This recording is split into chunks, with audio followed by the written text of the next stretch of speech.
It feels good to be in a room full of tree huggers. Thank you for coming today. We don't take it lightly that you're here with us, giving up a Saturday morning. I'm Melvin Frankie, and I'm honored to host this event for the El Dorado chapter of the California Plant Society. Can you hold it closer? Yeah, you're going to speak up. I'm here to welcome you to the Underground Revolution and to introduce our fabulous speakers. If you would please just turn off the sound to your phones so we don't run into any strange music playing. We're getting to a late start, obviously, so Jessie and Renee are going to speak back to back. No breaking between. And then afterwards, we're going to have some time for a Q&A session over there by the banner where Renee's standing. So you guys can ask questions, take photographs, and talk to them. So speaking of questions, I guarantee that there are some of you here who don't know what a native plant really is. So if we haven't cleared that up for you by the end of the day or end of the morning, please ask that question. That's crucial. And now here's a question for you. Have you ever heard of something called the shifting baseline syndrome? Anybody?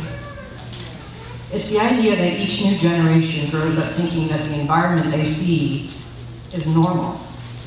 They don't realize how much has been lost and how rich and vibrant and alive the earth used to be. Oops. So our mission is to raise awareness as to what has been lost and the vital role that native plants play in sustaining life, all life, including ours. What's been lost didn't happen all at once. It happened with everyday choices, and it can be rebuilt the same way. So we aim to reconnect people with nature and show that we all have a role and a responsibility for restoring and protecting it.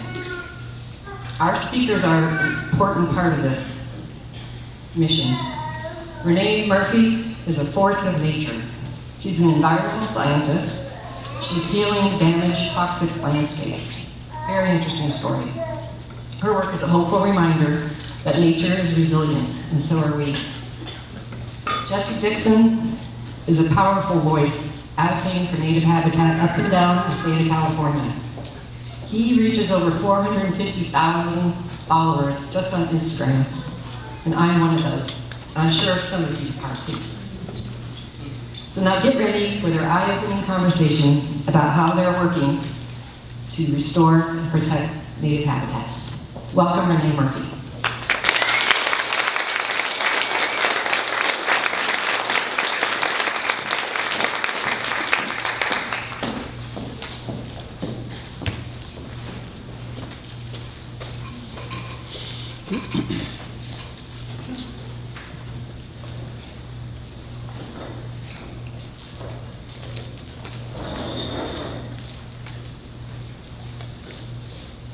Hi everybody, my name is Renee Murphy. A few years ago, I was not in the environmental field at all. I actually had spent decades in the fashion industry.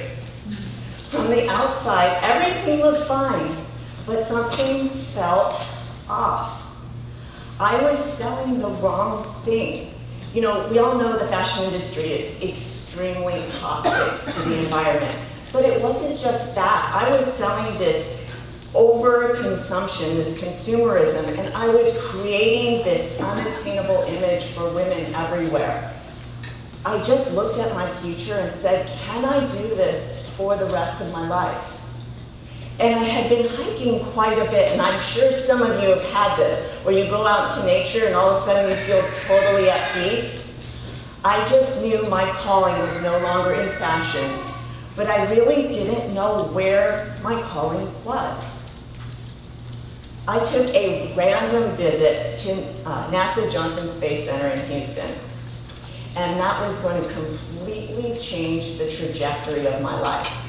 That was me standing out in front of the McDonald's. That was kind of the moment that I realized my life had changed. Have you all seen that movie with Matt Damon called The Martian? Yeah. Where he has to create that environment and he grows potatoes in his own compost? I loved that movie. Something about that movie was just so appealing to me. Well, at NASA, scientists were working on how to grow plants on Mars, because I guess we're gonna live there someday.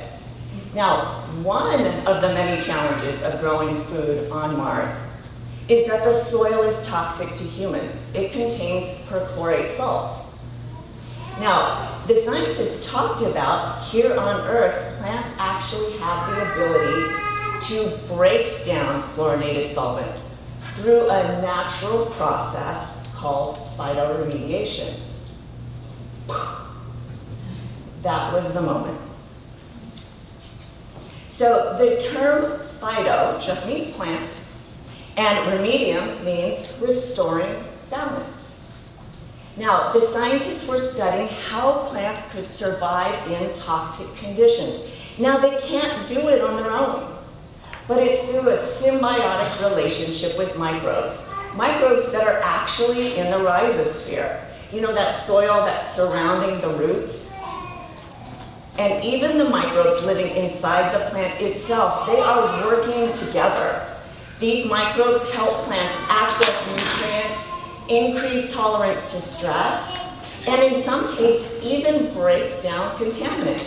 And I remember thinking, why aren't we doing this all over Earth? Who cares about Mars? Right? But with that being said, all the coolest technology comes from what we're studying in outer space. It's like limitless boundaries with all kinds of limits and boundaries. I know that's an oxymoron. This idea of an entire, I remember thinking, why aren't we using this on Earth? But this entire idea of a world that's working underground became the reason why I left the fashion industry and decided to become a plant scientist in my mid-40s. So after graduating, I worked at a native plant nursery in San Diego, and then I started working for an environmental technology firm that was actually deploying phytoremediation. How cool is that? Now, this is a form of bioremediation. It is a sustainable alternative to all the different conventional remediation methods. Can I tell you the number one way we do cleanup? It's called dig and haul. We dig it, we haul it, and dump it in toxic site.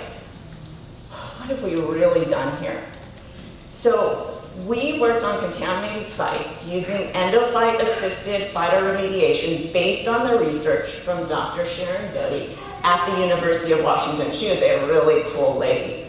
So she studied inside the plant. There's these microbes, it's just bacteria, and it's called an endophyte because endo means inside and phyte means plant, right? Inside the plant. So what she realized that these endophytes living with inside the plant tissues supports plant health.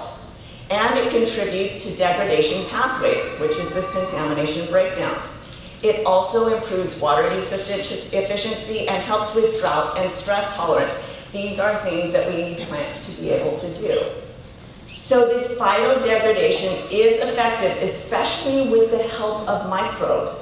These endophytes which have adapted to using these organic contaminants as their preferred food source. So let me tell you what this means. Like, they can break down oil and gas. They can break down chlorinated compounds like we talked about, like in Mars, and also herbicides. So these microbes live inside the plant roots and tissues and break down those contaminants into non-toxic compounds without creating a toxic plant. Now, if we're talking about metals, that's a little different. We're going to put that one aside. Okay, so this microbe-plant relationship was vetted with the EPA and NASA when we used a phytobarrier, which is just several lines of trees, planted to clean groundwater, moving from an MEW Superfund moving towards the NASA airfield from a legacy microchip manufacturer. And these are all over California. In fact, Northern California, Santa Clara County has like one of the highest per capita Superfunds in that district. So what we really need is new ways to do this kind of cleanup. And this works. It was vetted by the EPA and NASA. So I actually had the opportunity to describe this project in this TED Talk. So if you want to hear more about it, just go pull this up on YouTube, and it's really cool. It tells the whole story. So these trees were inoculated with a TCE degrading endophyte, so these microbes actually eat chlorinated solvents. You can see the dark green trees, they're thriving, they're healthy, they're tolerating the contamination, while the green or the yellow chlorotic trees are suffering and will eventually die. They did not get that extra assistance from the microbes to help them tolerate the contaminants of that Superfund groundwater plume that's passing through their roots. Okay, so we know that the microbes could help in that type of situation, but can they help establish a native habitat on sodic soil and salt-impacted sites? This is an example of Norco, California. Now, there are many issues going on here. They had attempted to plant native plants. They had this grant to plant the native plants, and every time they planted it, it would die. So they brought us in to help with that, and we really had to look at what was going on with that soil. So again, we have to add organic matter, we have to add compost, we have to add dolomitic lime. We added mycorrhizae, which is pretty much like a standard now at this point when we're planting. We removed all the non-native species, and there were allelopathic trees like Brazilian trees, Brazilian pepper trees, eucalyptus trees. Never plant those. It makes it almost impossible to plant anything around it. So we made all these considerations. We considered how can we improve the soil biology, and then we also planted the native plants with those endophytes. So I was thrilled to be able to work directly on this site and to see how some of these native plants absolutely exploded with this little extra help and kick. And even with all the coyotes that kept coming by and ripping up the irrigation and all the hot weather in Norco, California, we still got a really good establishment. So it's just really cool to see that we could take these really difficult problems and use nature and puzzles and brains and figure out, and a lot of sweat and hard work, and figure out how to actually make these plants survive. This is a lot of what we see in California now. We have a lot of degraded soils from agriculture. This is some pictures that I took in San Joaquin Valley. This soil is a crust that forms from impacts from decades of synthetic fertilizers, herbicides, and irrigation. This is what the soil eventually looks like. And that farmland needs to be retired. So there's reduced biology, and there's basically no function to the soil anymore. So this was an interesting project because we used halophytes, which are just salt-tolerant plants. They're adapted to survive in these salty soils and harsh environments where many plant species will just struggle and die. So we used some native species, Atriplex, Salicornia, and other salt-tolerant agricultural crops because the idea is they wanted to keep farming this land. Now, to me, that's kind of, I don't love the idea that we're going to continue to farm the land, but this is what the client wanted. So this is what we were trying to use the plants and the microbes in order to get the plants to grow. So a common feature with many halophytes is that they have salt glands, right? So they're actually able to expel salt onto their leaves, and that's how they're tolerating that salty environment that they're growing within. So they can also sometimes develop extensive root systems to increase their potential water uptake from deep within the soil. We already know plants control erosion, they improve the biome of the soil. So the best thing you can do to dead soil is try to get something to grow there, right? Those roots push through, the microbes come through, and that is how we start making healthier soil. So we do need to extend our farming capabilities across the whole world. And this is what our soils look like. So how can we continue to farm them? So this pilot represents an important step towards those practical solutions when we have these saline and sodic agricultural landscapes. So we were building on decades of research from Dr. Gary Benuelos and John Freeman on salt and boron tolerant species. So I don't think these are actually natives that are in the picture. Wasn't sent an image of those, but these are basically crops that can continue to grow, but they are extremely salt tolerant. Now, working on this project, as I mentioned before, I thought to myself, wish the client, wish the farmer, could just retire the land and plant native habitat. To To me, that just seemed to make sense. What if the farmers were incentivized by the government to do that? Are there any government policymakers out here? I think that would be an incredible idea because remember, it is their livelihood. We can't just get them to give up their land. Like they have to make money on that, or there needs to be some sort of incentive for them to do it. It's not that they don't want to do it, right? So, but the second question though is, could it be done, right? Then I spoke at the session at CMPS conference at Riverside. Anybody go there? Anybody go to the conference at Riverside? I was with Scott Butterfield, who carried out this exact idea. He wanted to return degraded farmland back to its native habitat. So this was the goal from this. This was planting native seed February 2024. By April 2024. How cool is that? Like, it's amazing. So this degraded farmland was returned to native vegetation. Now, just wanted to throw this up for you, just so these are his costs he shared per acre of seed. 3 different levels, but it doesn't even cost that much to do. So again, anybody want to go into policy, government? Here's the idea I want to pitch. And please, if you ever want to know more about this work that Scott does, please reach out to him. I put his email there. He works for the Nature Conservancy. I'm sure he'd love to hear from you. He also wrote a book on the topic as well. So there is a growing movement in sustainable agriculture, recognizing that soil is not just a growing medium, but it is a living ecosystem underground.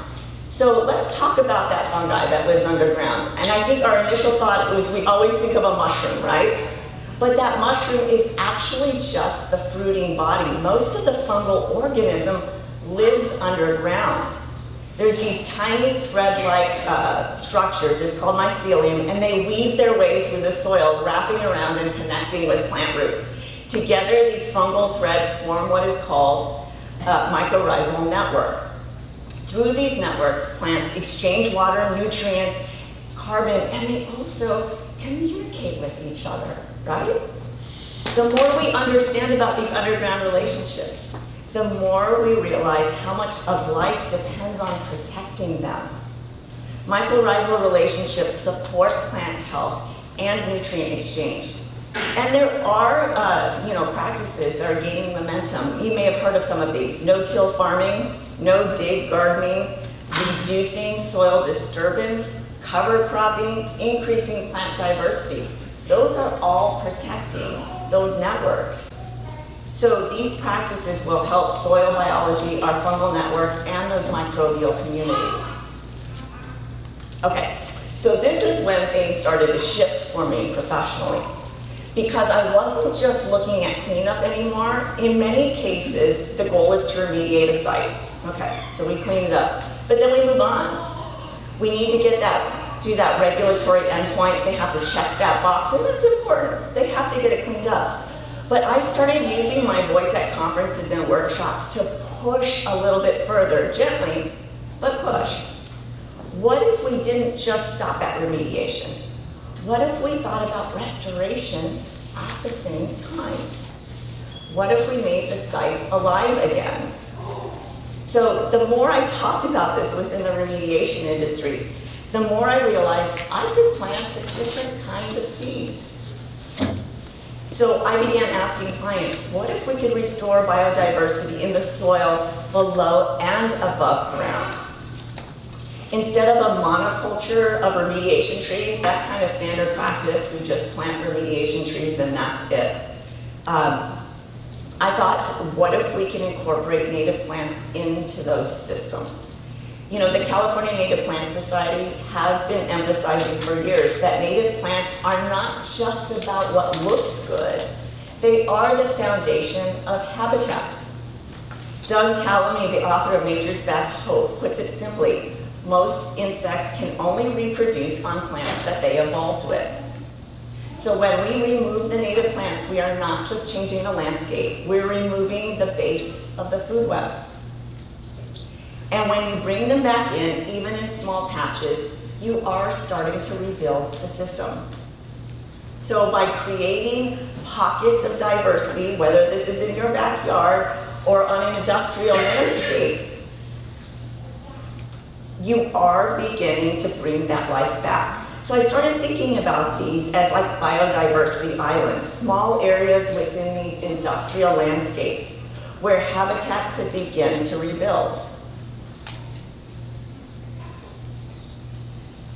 I was at a conference speaking about this topic, and the owner of this Oakland company, Sustainable Technologies, heard my discussion and decided to try this approach at his active facility that needed remediation. So this site had hydrocarbon-impacted soils, residual chlorinated solvents, volatile organic compounds in deeper zones. It was a big mess, but this is an active urban property, so they're working there. So he allowed us the opportunity. In the top pictures, you can see the site beforehand. And now I went and I took pictures, and the trees are deciduous, so they didn't leaf out quite yet. But there are native plants throughout all of the trees. They just kind of look like sticks there, but the native plants got planted throughout it. This is a fully functioning site, but we still found ways to plant within that site, and it's a completely urban area. You could see even like the graffiti there. So California native plants were interplanted to support the shallow soil treatment. We are bringing in pollinator habitat, and this was going to create a biodiversity node within this very industrial part of Oakland. This system was designed without having to excavate any of the soil. Now, I know sometimes it can be really disheartening when you hear all those environmental issues in the news every day. Biodiversity, native plants, and sustainability, it really is a growing topic at our environmental conferences, which is so different than what it was like when I entered the industry 4 years ago. So things are changing, but why are they changing? Because we're not afraid to talk about it. I wanted to show you the side of environmental science world, where innovative work is being done every day. Scientists and researchers, they're a shy bunch. It's really hard to get them to talk about the work that they do. But I tell you, I'm a scientist and I'm not shy, so I'm screaming it from the rooftops. I have a loud voice, and I am rather new to the industry. So sometimes it seems a little strange that one of the newest people is one of the loudest. But I hold my passion for native plants and my enthusiasm for using nature's tools to solve problems will continue to move the needle in the environmental cleanup industry. We put a big list on the wall over there of all the different positions that we hire within the environmental space. Like, I think most people don't know that. We hire archaeologists, biologists, like any type of biologist. They hire that in the environmental field because they are required to be on those job sites. So you can get really good paying jobs and still play in the dirt with plants. It's a really cool gig. I wish I knew about it decades ago, and I just thought fashion was the only way to go.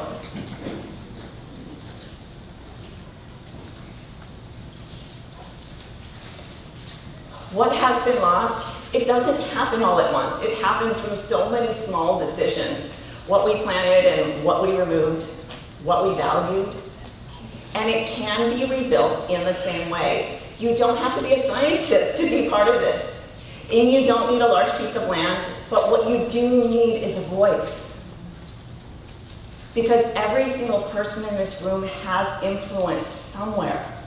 You might be working in an industry where decisions are being made. You might be volunteering in your community. You might own a landscaping design business. You might take part in a book club. You might be teaching. You might be helping out in your kids' classrooms. You might be sitting on a board. You might be part of a council.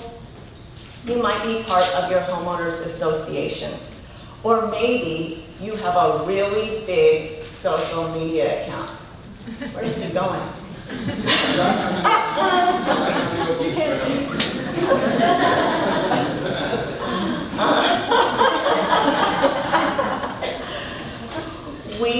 the ones who need to engage in what we want our world to look like, especially you young people. I mean, we're getting old and we can only carry the torch for so long. Now, not from the outside, but from all the systems we're already a part of. Collectively, we have a voice. So I hope you use your voice wherever it feels good to you. So I want to introduce to you someone who just left the room. But who is doing exactly that in his own way. Years ago, someone asked me if I followed Sacramento Food Forest on TikTok. I looked him up and I couldn't believe it. He was vocal, unfiltered, and a little spicy, but completely authentic. And what stood out to me was how many people he was reaching. And he was mobilizing them.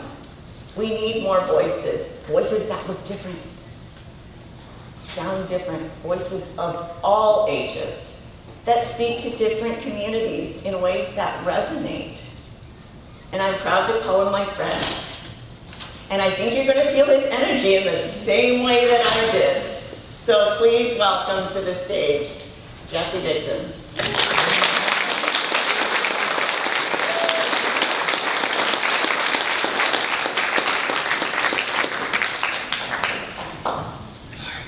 thought you were going to go for like 10 more minutes. I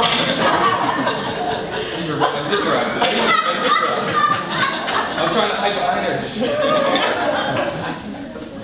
I told you so.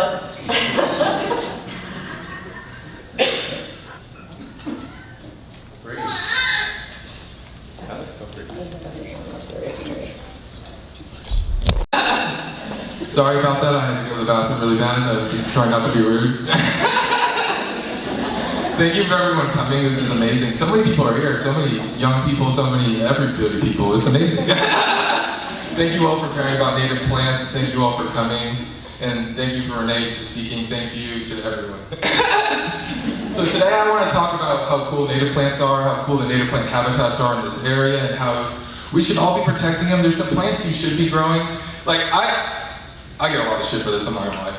A lot of like botanists and people hit me up, they're like, you need to stop telling people to grow this, people stuff in their yard, they're gonna kill it, they're gonna water it too much, and I'm just like, shut up, they can do it. I got like 8 species of Mariposa lily in my lawn, and people tell me all the time you can't grow Californias in your lawn. So just, if people tell you that, just tell them shut up. This is what your lawn could look like.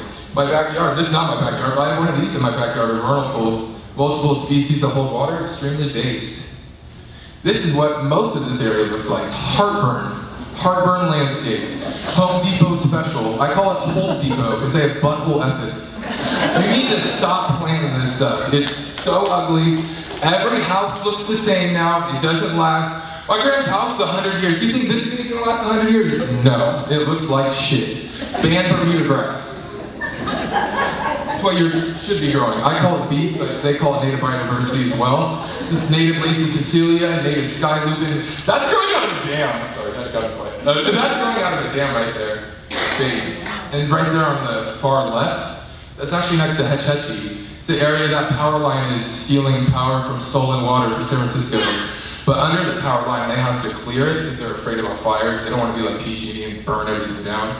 So they clear cut under the power lines, which allows the trees to not encroach onto the native habitat. So there's actually a native wet meadow vernal pool at like 5,000 feet elevation, which I lost my mind when I saw it. I was not expecting that. This is a very based flower that I feel like you guys need to know about. Some of you probably do, but everyone needs to. It's called the Pleasant Valley Mariposa lily. I don't know why I'm looking at it to say it, I know its name. So this is a plant that took my girlfriend and I 4 years to find. It was so hard. It's one of the, I'm against drones personally, but I almost got a drone so that I could like fly over the forest to find this thing. Because it was so frustrating how Polly. Then I almost got arrested for, we'll talk about that later. But this is a plant that it almost extinct in the wild. It is a rare subspecies of the clubhair Mariposa lily, I believe. It needs a special type of soil and it's growing in a burn scar, the Caldor fire burn scar. But because of that, it's facing a lot of threats. A lot of threats I'm not seeing. I'm now seeing them talk about, like Mother Jones did an article on it. A lot of people are finally waking up to it, but they're straight up nuking its habitat with Roundup. The last time I visited this habitat, my girlfriend and I got rashes all over our legs from it. It's not cool. They also are not cutting a lot of the dangerous trees along the road. There's a lot of trees that are falling. To get to this flower that I just showed you, jungle gym. It's like you're doing CrossFit. You gotta hop over trees, you're gonna fall, you're gonna get poison oak, and apparently they got to it to spray it for some reason, which is not based. The Forest Service needs to rethink how they look at management. They think that's management. That's treating the forest like a crop, it's not based. They haven't even cut down all the trees that burned, and they're already replanting trees in the same exact spot that they burned, thinking it's gonna be a different solution. That also benefits clear-cut loggers and old-growth loggers, because salvage logging is like the cheat code for loggers to get trees they wanted for generations. If you go to this area, you'll see Jeffrey pines and cedars that are like beef, they're huge. And those guys had wanted those trees for years, but they couldn't legally get to them.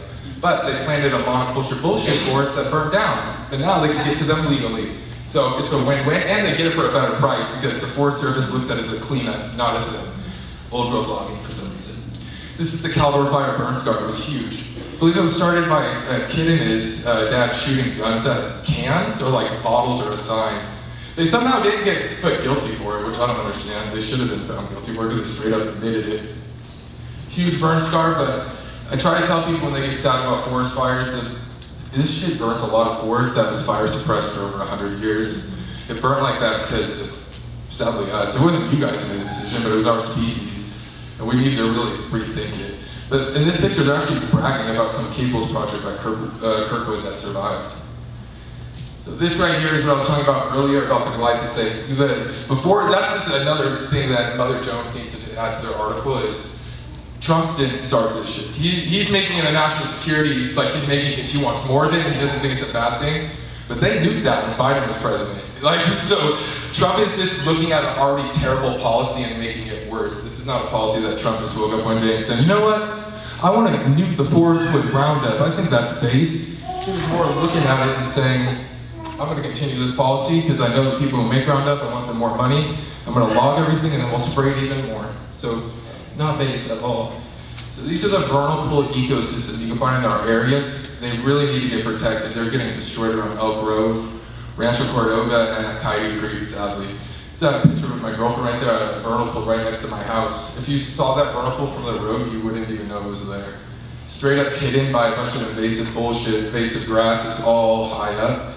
Developers love that too, because if you're a developer, what do you want the local residents to see? A bunch of invasive grass that is fire prevalent, or a super bloom that should be a state park? They want to see the invasive grass.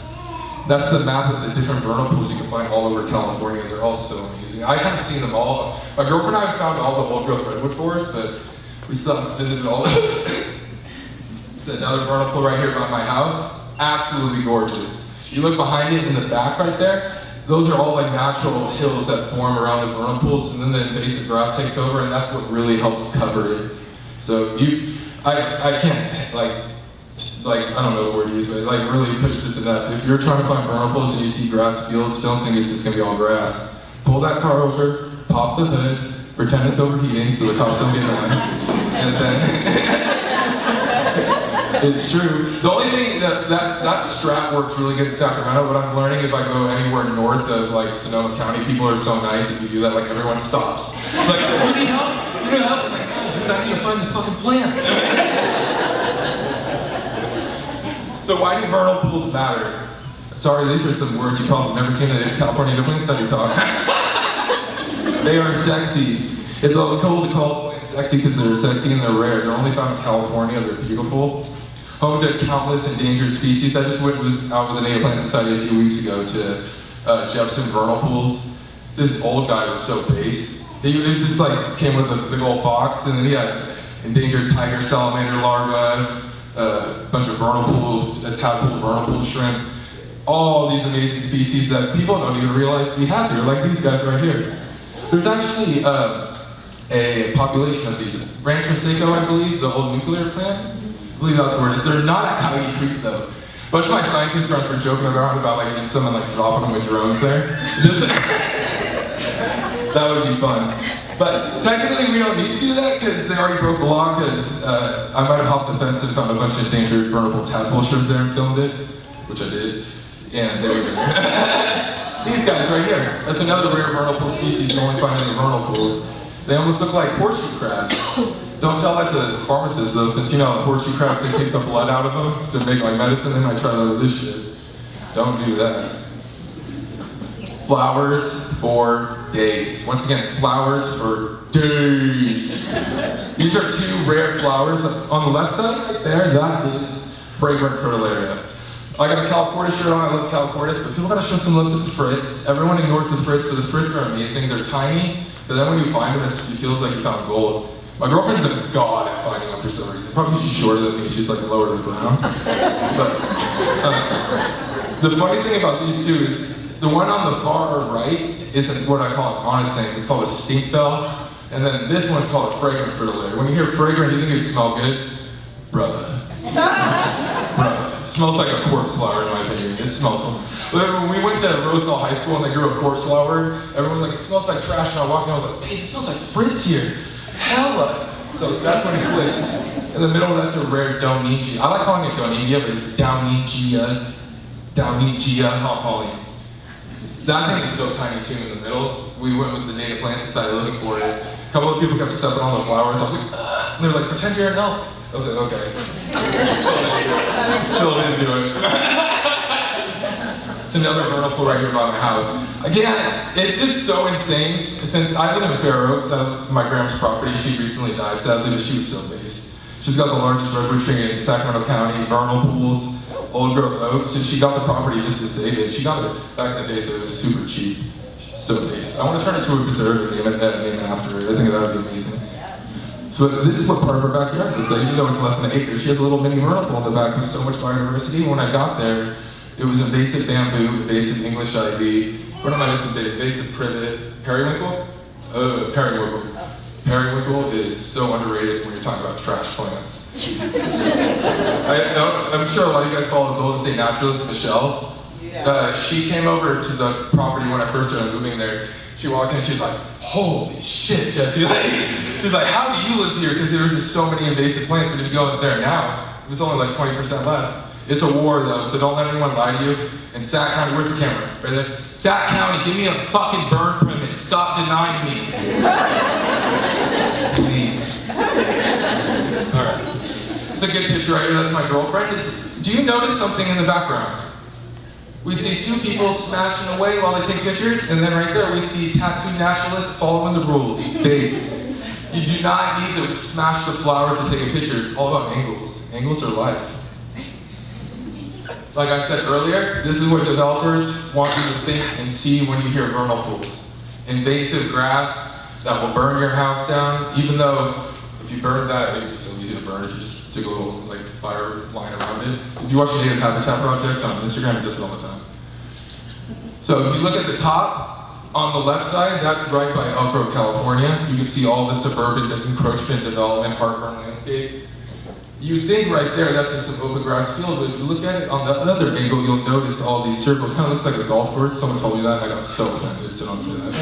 But those are all vernal pools. You could even see the color popping out on some of them. So if you walked up to that, you would see the fattest super bloom you've ever seen in your life. And you'd see an area, you go to the Bay Area, they got state parks, open spaces for days. But if you come here, we got Folsom Lake, American River, that could be better, but there's a lot of degraded land there. And then you got Deer Creek, based. But we could have the best super bloom state park in the state if they wanted to. That's how we get to this heartburn. This is the Coyote Creek Solar Project. It was not fun. I'm sure a whole bunch of you guys helped though stop it. It was really fun to stop though. Shout out to Native Plant Society, you guys helped a lot. So if you look at the picture on the right, I call this some of the best green water. I'm gonna walk up to this real quick. So this mother effer said he was gonna save land. This is the whole project right there. The green right here would be forever open space, and the red would be solar panels. So I would call it Solar Panel State Park. Because he really capped that people would walk through all these solar panels and somehow find anything in between them with all the heating that would radiate off of them. It's complete cap, and that's why I said it to his face. That dude was such a liar. That's what they want it to look like. Worse than this, actually, because I'm not sure if this one he's done right. 3,000 oak trees were at risk. Some of the fattest oak trees ever, dude. They were really nice oak trees. Native grasslands were at risk. Over 98% of California's native grasslands are destroyed. We've got to protect what's left. And my favorite Dorado pools were there as well. And they were going to develop it with a permit that said it was bare mineral soil with muddy puddles. Ugh. By the way, textbook greenwashing. If you guys ever want to learn about greenwashing, go to the Coyote Creek Solar website. Even for local job creation, they put a honeybee hive. Come on, bro. Like, they know. They're like, how are we going to make them more? Oh, guys, want to take care of some Karen bees? Yeah. Know what orgs to trust is the #1 lesson I learned from Coyote Creek, other than that when a bunch of people stand up, we win. Because Coyote Creek, they were getting away with it for at least 2 to 3 years, and then once all you homies showed up, they started shitting their pants and then changed their mind, and then the homies, the org, started suing. Game over. This is an org never to trust, in my opinion. I don't know if this makes Native Plant Society feel awkward. If you don't, I'm sorry. Sac Tree was used to greenwash the Coyote Creek Solar Project. What Sac Tree does, the head of Sac Tree's board, I believe her name is Michelle Smira, because she smears all that greenwashing everywhere. And what she did is, she got a huge donation from the Coyote Creek Solar Project, which was used for her company, which was a PR company. So she became the head PR person for a project that wanted to log 3,000 native oak trees, including the largest, tallest, and oldest oak trees, blue oak trees in California, so meaning the world. That is Sac Tree. So when we found that out, I was like, I feel like I can't trust any of these orgs anymore, because if this org is the one protecting all the trees in Sacramento, what about the one from California? I bet the Native Plant Society is probably doing it all in the state, which they're not. But that's what I found out from this whole ordeal is you got to figure out who to trust, and Sac Tree is not that. The homies are who you trust.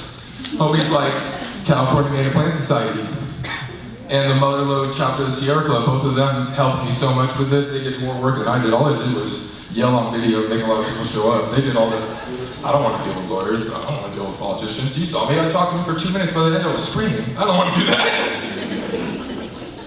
That's how we stopped them. Stuffed that room with hella people, talked for a meeting that was supposed to be 2 hours and let it go for almost 8. Yup.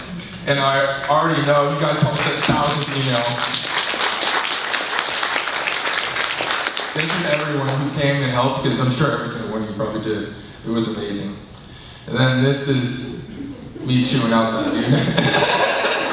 I wish that was from my friend John Likes Plants on Instagram. He's a really good guy. He showed up with a camera and he was like, oh, I got this picture you might like. I was like, let me see. And I was like, oh, it's me staring down the guy that I just chewed out. Thanks.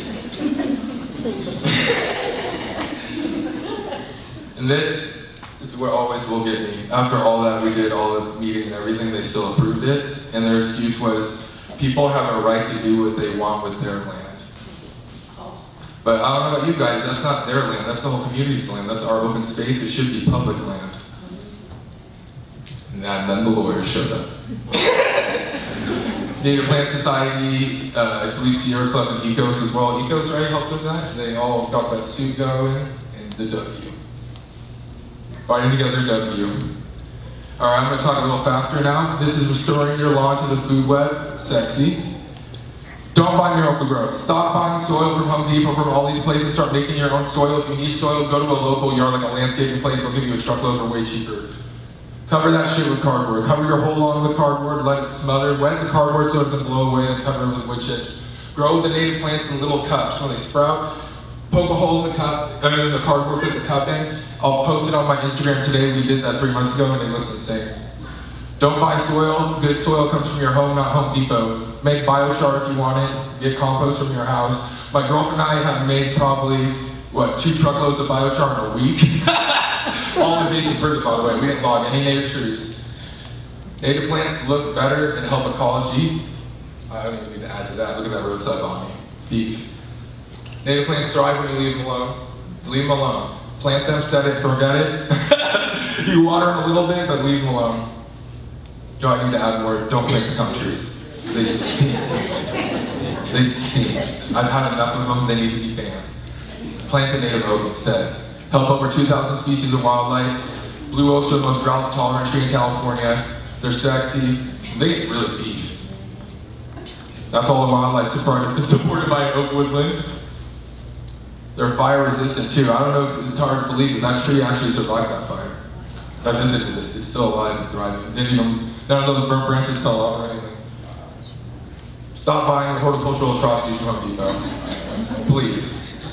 And they're heartburn. Plant some California native milkweed, but don't be like those idiots on TikTok who are like, hey, I planted milkweed, that's all I gotta do, why are the monarchs here? Because they lay their eggs on it. Do you live in a grocery store? No. So plant some native milkweed, but surround it with biodiversity. Ew. Stop buying the invasive trash from Home Depot. The lilies, they're ugly. Get based. Plant native. Plant these native Mariposa lilies that look way better. If you look at this picture, the one on the left with Calicoris albus, the white fairy lantern, based. The middle one is yellow star tulip, even more based. And on the right is a hybrid of both that my girlfriend found. Amazing. It's so beautiful. I want seed from that one so bad. By the way, whoever went there and put a bunch of tags on each one of those, not based. You're making it easy for the poachers. If you don't want to grow those, grow some BFLs. I call them beef effing lilies. They're sexy. That's a redwood lily. The middle one is endangered coastally. On the left side is a Shasta lily. I believe it might be a leopard lily, actually. And on the right, that's my girlfriend that got smacked in the face by a lily flower when she fell, and it pollened her face. The humble lily is beautiful. We found one on the left that didn't have spots. California hibiscus, the logo for the Sac Valley Native Plant Society. The plant that made me start filming, because I just love that plant. I wish it was growing in every lawn. Yellow Mariposa lily in the middle, that's a morphic one. 20 snake lily. All these plants should be growing in your lawn. They grow in this area without getting watered and they do fine.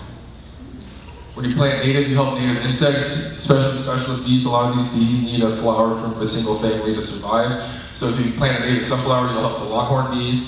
Plant like a vernal pool with some like white meadow foam, you'll help the minor bees. Everything is connected. Think of monarchs and milkweed, but with flowers, so it's way more based. Ew. Don't get a Karen beehive. One out of four of every species of native bees in California is facing extinction. And that's not saving the bees, that's actually killing the bees. And falling from capitalism, in my opinion. Native plants certified, fire. This will probably be my last slide, so I have some time to talk to you guys. This is a project I did with my friend Sports. If you guys don't follow him on Instagram, you should. He's a Native American that does cultural burns. And he has this land that's an HOA that he convinced the HOA to let him do RX burns, which is crazy. I don't know how to pull that off. So it's the only area I've seen in Nevada County. It's in Penn Valley over by Grass Valley, so it's surrounded by a bunch of land that is going to burn really bad. Because it's the next Dixie Fire. Ask anyone who knows about fire or ecology, that's the next Dixie Fire. So his area is going to survive, in my opinion. But he was like, hey man, come over, there's a bunch of native wildflowers here from the fire now, let's see which one survived the fire. And I was like, don't say that, I'll run there right now. And the white fairy lantern survived the fire. Isn't that crazy? The fire, the flames went all the way up to here. I have it on video. Thank you guys, I'd love to talk to you after.